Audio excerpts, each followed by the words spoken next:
My name is Deborah Ennis, and I am a mindfulness teacher on Cape Cod, and I'm also a psychotherapist, a licensed mental health counselor. Well, back in the 80s, a long time ago, I was teaching stress management classes, and I was doing that with various groups in the community, and that was kind of the big buzzword. But there was kind of something missing, and so as we got into the 90s, I started tuning into the word mindfulness, which to me had a more holistic and a more grounding kind of almost spiritual overtone, that it wasn't just a mechanical thing like learn how to manage your time or how to say no or how to take a breath and relax your body, that it was encompassing the whole body, mind, spirit, heart connection, and I really gravitated toward that. So I started incorporating that into my teaching and kind of morphed from being a stress management teacher to being a mindfulness teacher.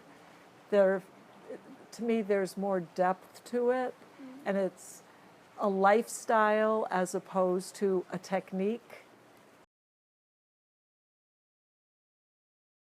A lot of the issues that people deal with in their lives, like how to deal with difficult emotions, how to deal with anxiety and depression, are really excellent situations and circumstances that lead people to discover their ability to bring present moment awareness, and how when we get lost in thoughts about the past or fears about the future, we don't have access to our skills and our tools.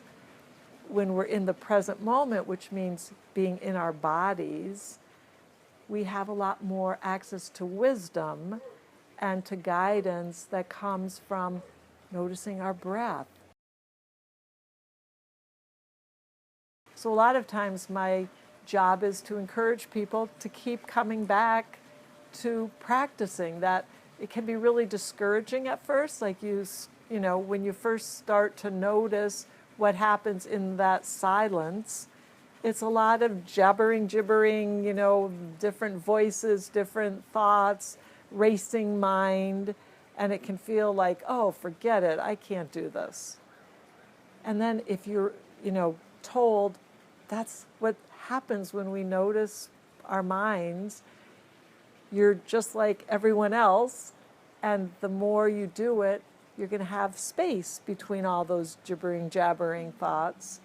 So keep practicing.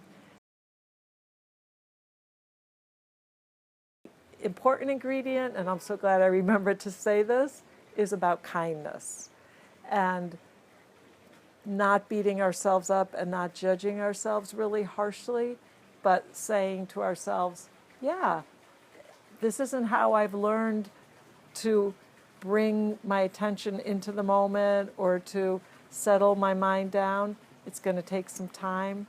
And that when we do it again and again with kindness toward ourselves, it starts to become more natural.